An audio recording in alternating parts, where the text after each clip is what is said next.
cari-cari akhirnya Tuhan kasih ke saya untuk disampaikan firman Tuhan hari ini. So, ini kelas berat di sini teman-teman ya. Kadang menyampaikan berat juga, berat fisiknya. Oke. Tuhan Yesus memberkati dalam kita pada pagi hari ini ya. Doa yang begitu dahsyat tadi untuk firman Tuhan itu salah satu doa yang ditakuti Mongol. Tuhan hadir kau di sini mati saudara. Iya benar itu doa yang ditakuti Mongol, takut sebab dia tidak mengerti gitu lah. Dia tidak mengerti kehadiran Tuhan yang mana. Kalau memang Tuhan datang, bukan fisik kehadiran Tuhan, kehadiran Tuhan ada di tengah-tengah kita, suasana surga itu ada di tengah-tengah kita ya, memberkati, menguatkan kita semua yang ada pada pagi hari ini. Puji Tuhan. Saya ada mengetik 5 lembar 5 halaman nih APS. Takutnya di belakang bilang darah Yesus Tuhan. Tapi yang masak sudah selesai kan? Ya, kalau yang masak sudah selesai nggak apa-apa. Ya, oke, kita fokus saja. Kita baca di dalam Kejadian pasal 14. Puji Tuhan. Saya membaca dari ayatnya yang ke-17 ya. Kejadian pasal 14 ayat 17. Tentang perikop itu berjudul pertemuan Abraham dengan Melkisedek. Ya. Puji Tuhan. Ayat 17 berkata begini. Setelah Abraham kembali dari mengalahkan Kedorlaomer dan para raja yang bersama-sama dengan dia, maka keluarlah Raja Sodom menyongsong dia ke lembah Syawir, yakni lembah raja. Melkisedek, Raja Salem, membawa roti dan anggur. Ia seorang imam Allah yang maha tinggi. Lalu ia memberkati Abraham, katanya, diberkatilah kiranya Abraham dan oleh Allah yang maha tinggi, pencipta langit dan bumi. Ayat 20. Dan terpujilah Allah yang maha tinggi yang telah menyerahkan musuhmu ke tanganmu. Lalu Abraham memberikan kepadanya 1/10 dari semuanya. Puji Tuhan. Amin. Puji Tuhan. Saudara, hari-hari ini ada begitu banyak pengajaran-pengajaran yang menyesatkan. Saya katakan menyesatkan, baik secara langsung maupun tidak langsung. Ya.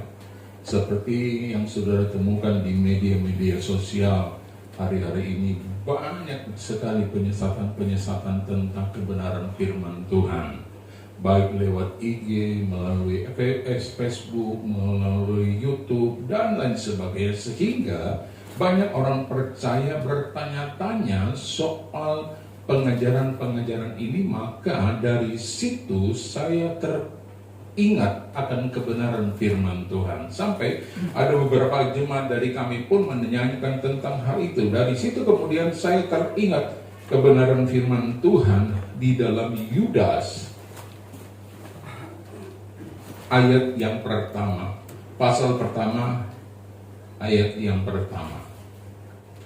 Yudas pasal 1 ayat pertama. Dari Yudas, bahwa hamba Yesus Kristus dan saudari Yakobus, kepada mereka yang terpanggil, yang dikasihi dalam Allah Bapa dan yang dipelihara oleh Yesus Kristus, rahmat, damai sejahtera dan kasih kiranya melimpahi kamu.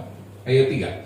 Saudara-saudaraku yang kekasih, sementara aku bersungguh-sungguh berusaha menulis kepada kamu tentang keselamatan, kita bersama, aku merasa terdorong untuk menulis ini kepada kamu dan menasihati kamu supaya kamu tetap berjuang untuk mempertahankan iman yang telah disampaikan kepada orang kudus.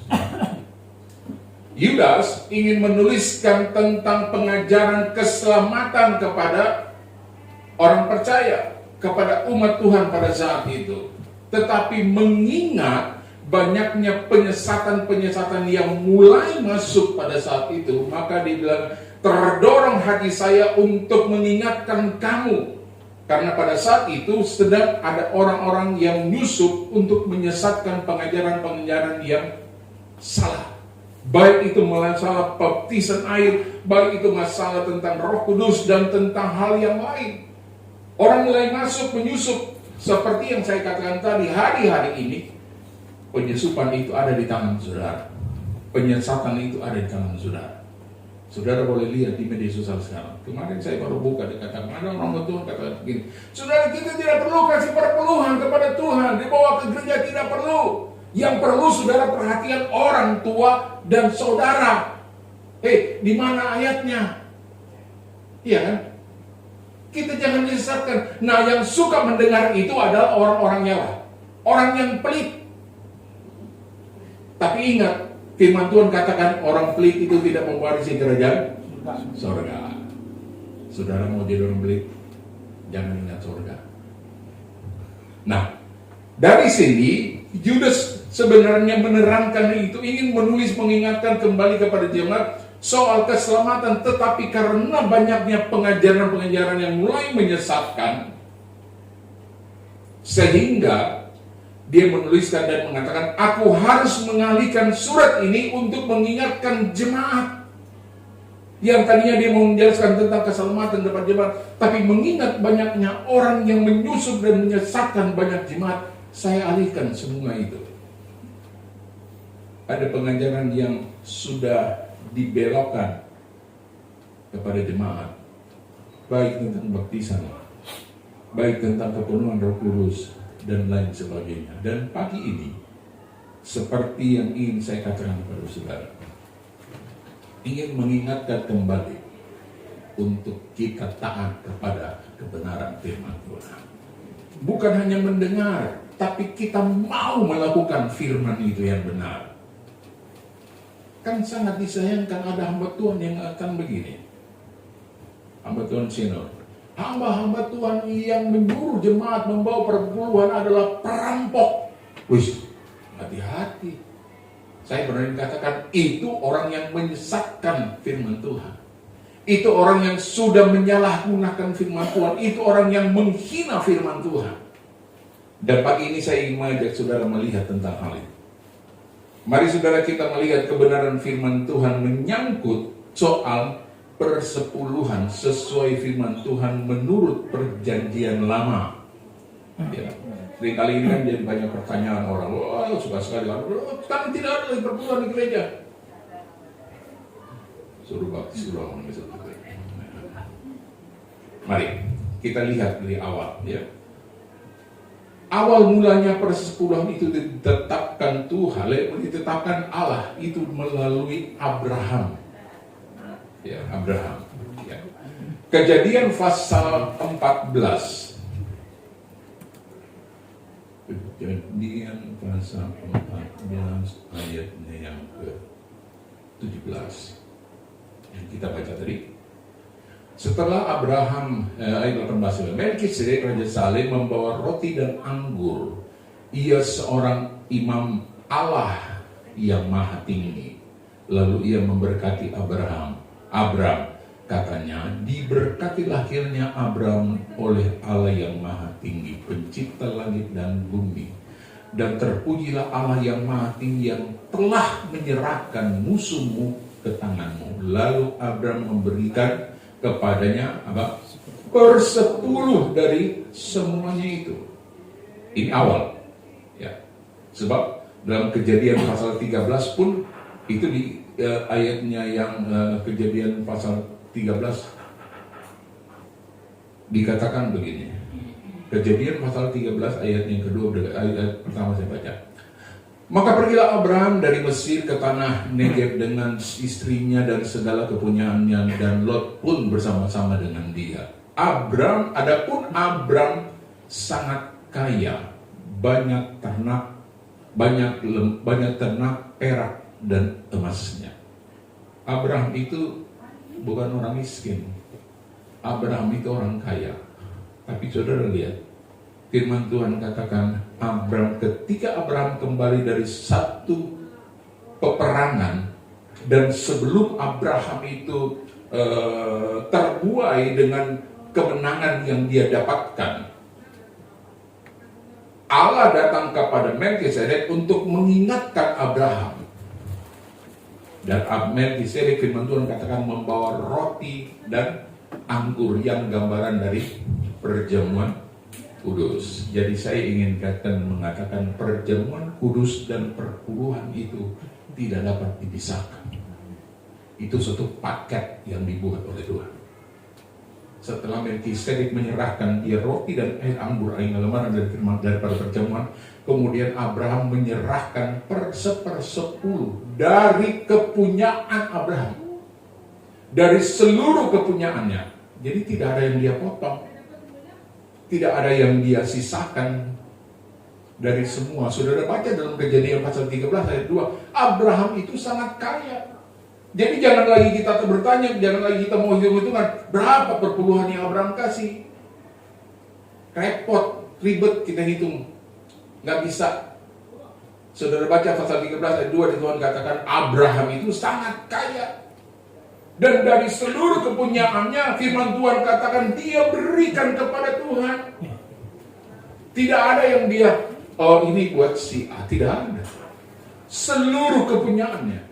Pertanyaannya, mungkin kita bertanya, dari mana kekayaan Abraham? Abraham sejak dia keluar dari tanah kelahiran yang menuju ke Kanaan, Abraham itu diberkati Tuhan begitu limpah.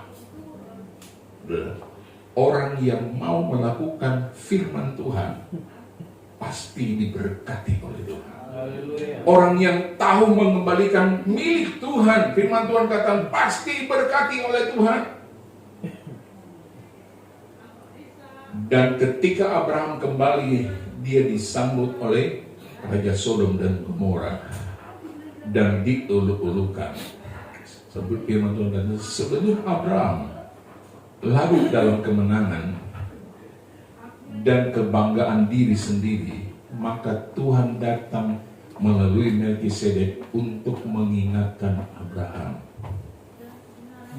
Apa yang Tuhan ingatkan? Saudara baca kembali dalam Kejadian pasal 14 ayat 19. Lalu ia memberkati Abram, katanya, diberkatilah kiranya Abram oleh Allah yang maha tinggi, pencipta langit dan bumi. Dan terpujilah Allah yang maha tinggi yang apa? Telah menyerahkan musuhmu ke tanganmu. Jadi Allah melalui Melkisedek mengingatkan kepada Abraham, hei Abraham, apa yang kau dapat, apa yang kau punya itu bukan dari hasil usahamu, tetapi Tuhan yang memberi. Jadi yang saya ingatkan kepada kita, apa yang kita punya, apa yang kita dapat, jangan pernah kita anggap itulah milik dari kita, hasil usaha kita. Hei, di situ ada bagiannya Tuhan. Jangan lupa kita kasih pulang sama Tuhan. Iya kan? Abraham diingatkan oleh Melkisedek, Tuhan telah menyerahkan musuhmu. Tapi itu bukan usaha musuh Abraham untuk melawan musuhnya. Bukan karena kekuatan Abraham dia bisa mengalahkan musuh-musuh dan mendapatkan segala harta kekayaannya yang dia peroleh. Bukan. Dia ingatkan Tuhan yang menyerahkan. Jadi berkat yang kita dapatkan, segala sesuatu yang kita punya, itu adalah pemberian Tuhan yang Tuhan percayakan kepada kita. Kalau nggak percayakan dari hal yang kecil, dapat melakukan hal yang kecil, maka Tuhan dapat mempercayakan kepada hal yang lebih besar. Iya kan? Kalau 1 juta Saudara gaji per bulannya berapa? Puji Tuhan. Ya kan? Kerja nih di bulan nih, Tuhan kasih saya kerjaan, Tuhan kasih saya penghasilan, Tuhan kasih 1 bulan 1 juta, per bulannya berapa? 100. Tuhan tidak cukup untuk hidupin, Tuhan berkati, dia kasih 2 juta, per bulannya berapa? Kalau saudara dikasih upah dan diberkati Tuhan 100 juta, per bulannya berapa? Masih mau ngasih? Aduh, orang sana bilang so lelah dicari itu barang. Kalau masih 100.000 barangkali dia tutup mata langsung masuk amplop tutup. Begitu dia berbunyi 10 juta, darah Tuhan, dia mulai berpikir. Tuhan boleh orang Equator ulang ini. Boleh terdamai barangkali Tuhan, kasih ringan sedikit. Ya kan? Nggak bisa, nggak ada istilahnya begitu. Yang Tuhan punya kita kembalikan. Itu yang bikin berat seringkali kepada kita. Tetapi kalau saudara mau melakukan, Tuhan akan percayakan kepada hal yang lebih besar. Kenapa kita sampai hari ini masih dapat UMR terus? Nggak pernah mau meningkat kepada hal yang lebih besar. Yaitu, kita tahan yang lain. Jangan, ya. Orang bertanya, siapa itu Melkisedek? Ya. Oh, Melkisedek disebut-sebut. Apa Melkisedek? Melkisedek itu bukan tetangga saudara.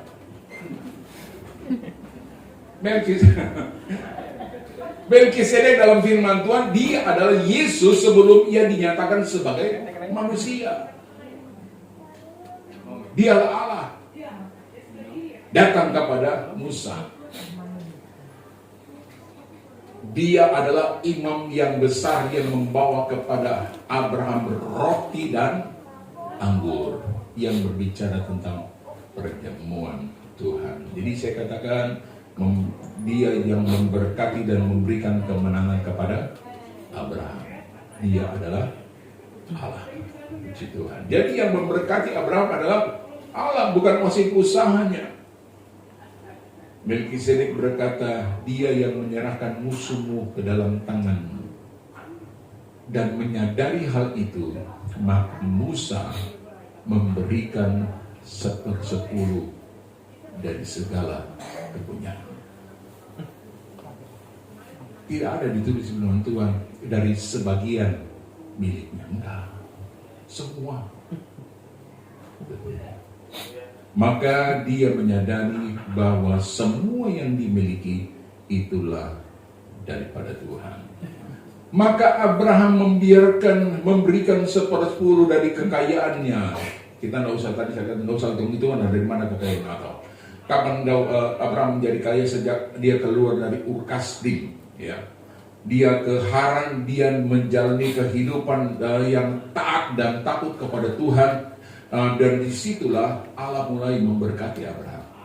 Orang yang taat dan takut kepada Tuhan, kalau bukan firman Tuhan, disitulah pintu saudara mulai dibukakan oleh Tuhan untuk diberkati oleh Tuhan. Amin. Puji Tuhan. Perhatikan saudara, ketika kebenaran tentang persepuluhan ini pertama kali dinyatakan dan dilakukan oleh Abraham, saudara harus perhatikan. Ketika pertama kali ini dinyatakan oleh Tuhan kepada Abraham tentang soal persepuluhan, ini dilakukan oleh Abraham 500 tahun. Ingat, 500 tahun sebelum Tuhan mencurahkan Taurat. Ya, jadi perhatikan baik-baik.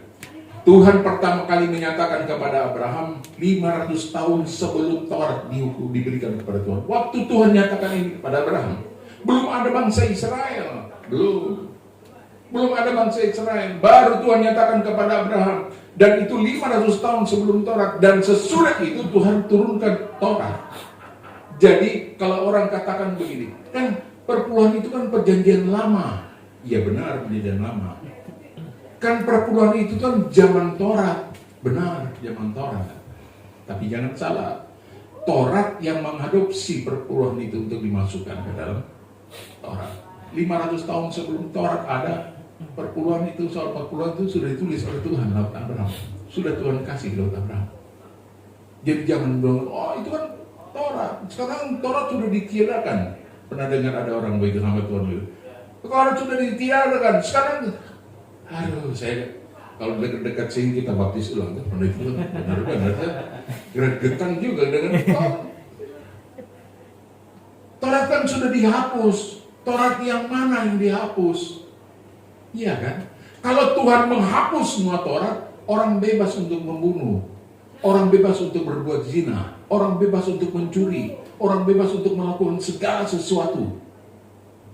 Iya kan? Kalau Taurat itu dihapus. Tetapi Taurat yang mana yang dihapus oleh Tuhan? Yang ada di baru. Next, nanti hal itu diterangkan. Kita bahas dulu masalah perpuluhan ini, saudara. Saya tidak tahu, minta maaf kembali Ibu Gembala kalau saya ingatkan kembali hal ini, supaya saya rindu baik jemaat yang saya layani dan juga saudara yang dilayani di tempat ini diberkati Tuhan. Sebab apa? Firman Tuhan katakan dalam kitab Maliaki pasal 3 ayat 10, itulah kunci keberkatan kita. Dan orang yang melakukan itu diberkati oleh Tuhan. Nah, kalau ada hamba Tuhan bilang, oh Tuhan, hamba Tuhan cuma menyampaikan tentang kalau tidak bayar perpuluhan dikutuk Tuhan. Kalau itu hamba Tuhan mesti sekolah kitab lagi. Itu belajar lagi masalahnya, iya kan? Nah, saudara, kita akan melihat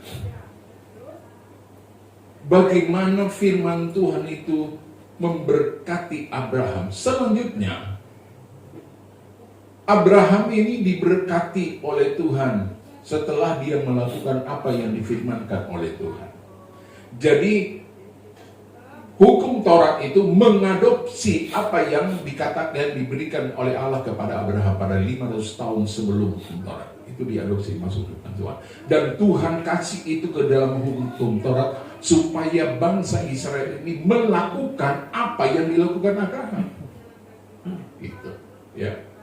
Karena keberkatan hidup Abraham yang taat dan setia melakukan kebenaran firman Tuhan, hidupnya diberkati Tuhan, hidupnya diberkati Tuhan. Itu yang Tuhan mau dimasukkan ke dalam Taurat supaya mereka melakukan hal yang sama dan mereka menikmati apa yang menjadi bagian dalam kehidupan mereka.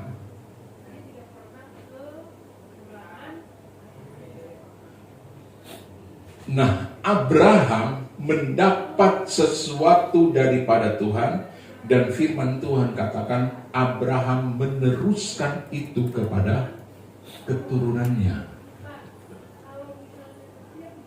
Diajarkan kepada dari bapak kepada anak nanti kemudian berkeluarga kepada cucu kemudian berkeluarga terus diajarkan kepada cici keturunannya.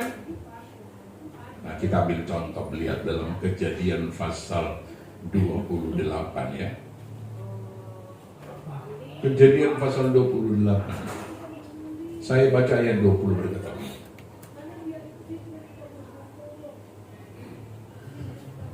lalu bernazarlah Yakub, jika Allah akan menyertai dan akan melindungi aku di jalan yang kutempuh ini, memberikan kepadaku roti untuk dimakan dan pakaian untuk dipakai, sehingga aku selamat kembali ke rumah ayahku, maka Tuhan akan menjadi Allahku, dan batu yang kudirikan sebagai tubuh ini akan menjadi rumah Allah. Dan segala sesuatu yang engkau berikan kepadaku akan selalu kupersembahkan apa? 1/10 kepadamu. Amin. Puji Tuhan. Dari mana Ayub tahu? Yakub tahu tentang persepuluhan? Dari neneknya Abraham. Iya kan? Dari Abraham mengajarkan kepada anak-anaknya, kepada keturunannya, Abraham mengajarkan untuk dilakukan. Dan Yakub melakukan hal itu. Saudara baca dalam firman Tuhan, Yakub begitu melakukan, dia diberkati oleh Tuhan. Berkati Tuhan. Abraham itu dipilih oleh Tuhan supaya Abraham memerintahkan dan mengajarkan apa yang Tuhan ajarkan kepadanya tentang kebenaran untuk dilakukan oleh keturunannya. Bapak saya tidak memberi 10, tapi 80. Tidak ada yang berat.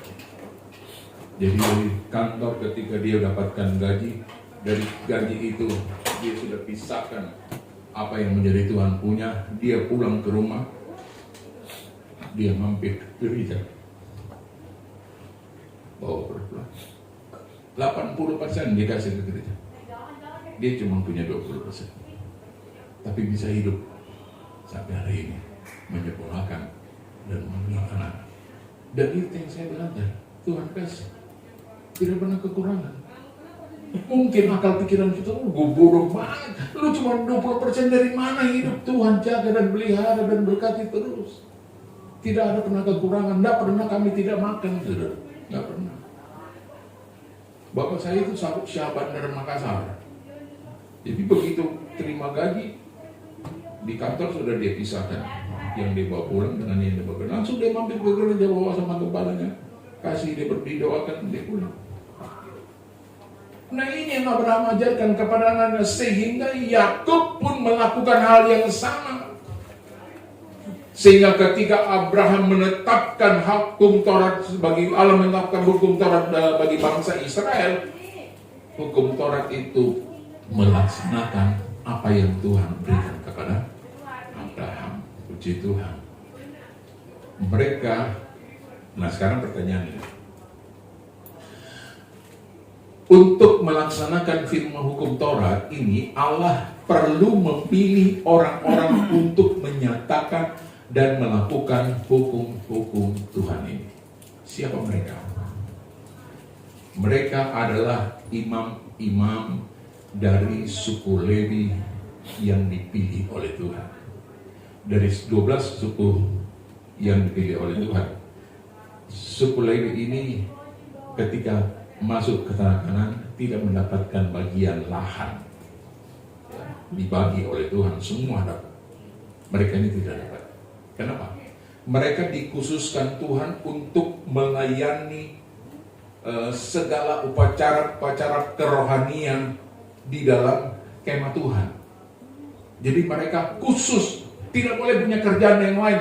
Kerjanya cuma di rumah Tuhan, di dalam bait Allah, membersihkan peralatan itu, mempersiapkan segala kegiatan ibadah, dan segala-galanya itu dilakukan oleh suku Lewi.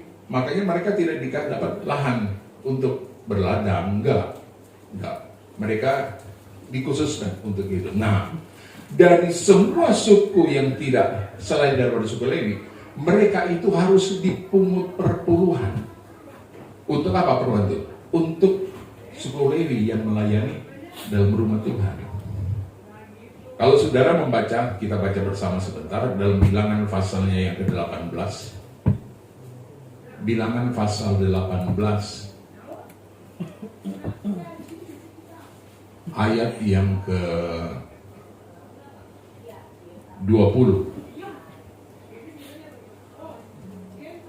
18 ayat 20 berkata begini. Tuhan berfirman kepada Harun. Harun ini imam pertama dari suku Lewi. Di negeri mereka engkau tidak akan mendapat milik pusaka dan tidak akan beroleh bagian di tengah-tengah mereka. Akulah bagianmu dan milik pusakamu di tengah-tengah orang Israel.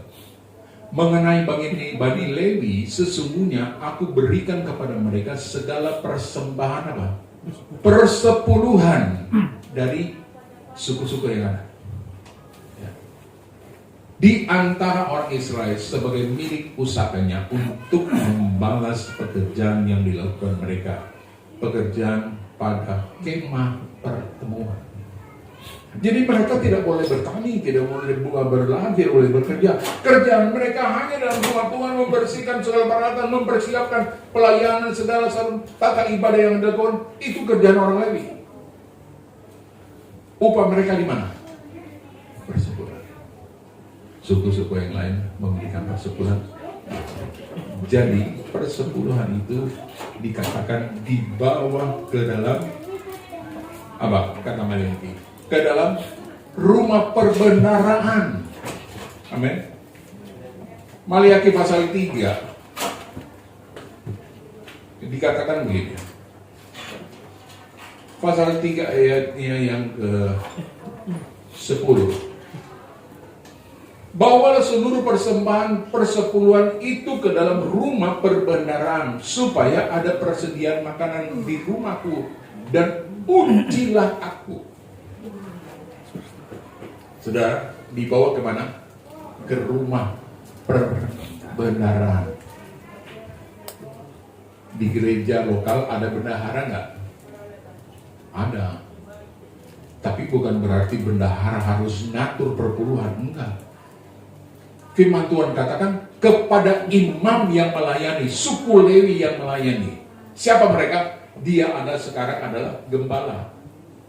Jadi yang harus membagi perpuluhan itu siapa? Bukan jemaat Tuhan. Oh, dia harus bagi-bagi dulu, ini untuk siapa, itu ini buat di gereja. Nggak ada.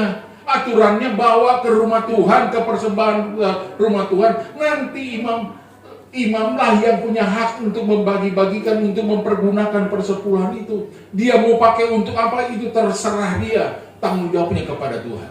Iya kan? Jangan ada jemaat yang protes. Wah, gue bawa perpuluhan banyak ini, kayain jemaat. Ya memang harus seperti itu aturannya. Bukan urusan saudara. Saudara tidak memberi. Saudara baca ayat selanjutnya dalam Maliaki pasal 3. Untuk yang Tuhan beri. Kenapa bangsa ini didiasporakan oleh Tuhan? Suku 12 suku ini didiasporakan oleh Tuhan. Sampai seluruh bumi dipecah belah sama Tuhan. Dipisah-pisahkan itu.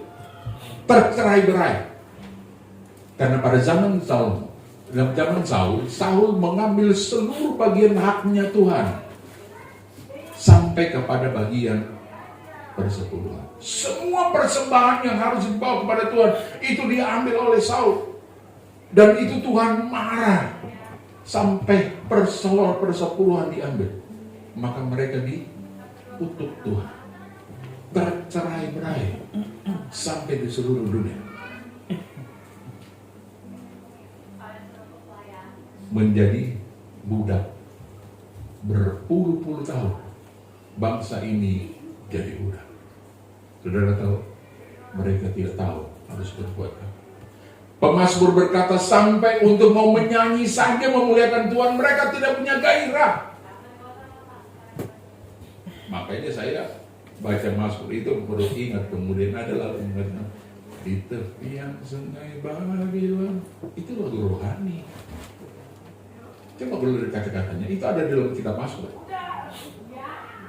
Mereka mau ambil kecapi, makan orang-orang Babylon berkata, coba kamu ambil kecapi dan menyanyi buat Tuhan. Mereka tidak punya gairah.